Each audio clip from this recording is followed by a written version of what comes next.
Hola teman-teman penikmat film, gue mau jujur dari awal ya. Kalau ada satu lokasi di Indonesia yang pantas banget jadi horor ikonik, itu Alas Roban. Jalur tengkorak, tikungan maut, cerita mistisnya segudang, auranya aja udah serem walau cuma lewat Google Maps. Makanya pas tahu ini dijadiin film, ekspektasi gue naik. Dan setelah nonton, perasaan gue campur aduk antara, wah ini niat, sama kok gini doang sih.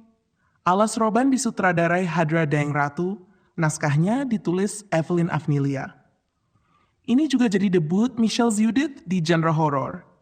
Ceritanya tentang Sita, seorang ibu tunggal yang harus buru-buru ke Semarang bareng anaknya Gendis yang punya keterbatasan penglihatan karena katarak. Karena kepet waktu, mereka nekat lewat Alas Roban di malam hari.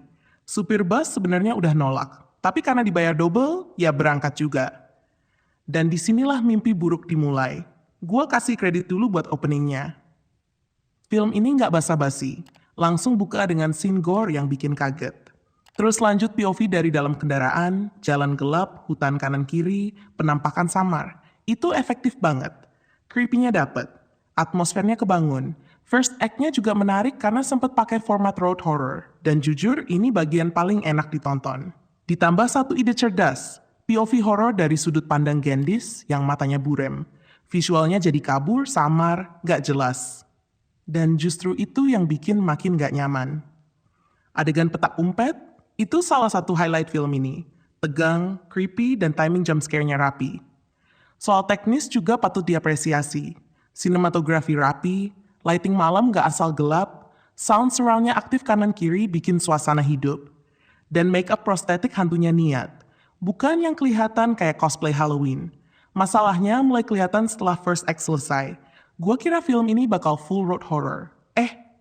Balik ke setelan pabrik horor Indonesia. Masuk rumah, drama keluarga, gangguan di dalam ruangan, ritual, kesurupan, oper-oper anak. Plotnya, jujur aja generik, formula yang udah sering kita tonton. Dan pacing di babak kedua dan ketiga itu anjlok. Terornya repetitif. Jump scare dipakai terus-terusan. Awalnya kaget, lama-lama capek. Yang harusnya klimaks malah terasa melempem. Padahal potensi Alas Roban sebagai lokasi mistis itu gede banget. Sayang banget gak dieksplor maksimal. Sound design juga kadang kebablasan, terlalu keras, niat bikin kaget tapi malah bikin telinga pengen pensiun dini. Dan soal ending, niat emosional ada, tapi penyelesaiannya terasa template dan kurang berani. Walaupun begitu, film ini nggak bisa dibilang horor murahan.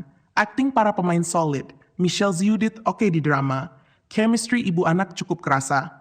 Dan yang mencuri perhatian, Farah Shakila sebagai Gendis. Dia bisa main dua spektrum, anak polos, sampai kesurupan yang creepy. Itu nggak gampang, apalagi buat aktor anak. Dan satu hal lucu tapi menarik, jumlah dukunnya banyak. Kayak naik level RPG. Dari healer kecil sampai boss terakhir pakai wayang. Ngakak dikit tapi jujur menghibur.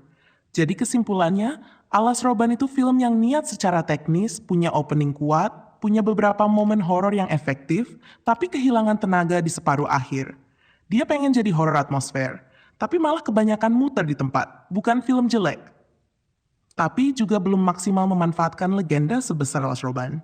Kalau lo cari horor yang jump scare-nya aktif, visualnya rapi, dramanya masih kerasa, ini masih layak ditonton.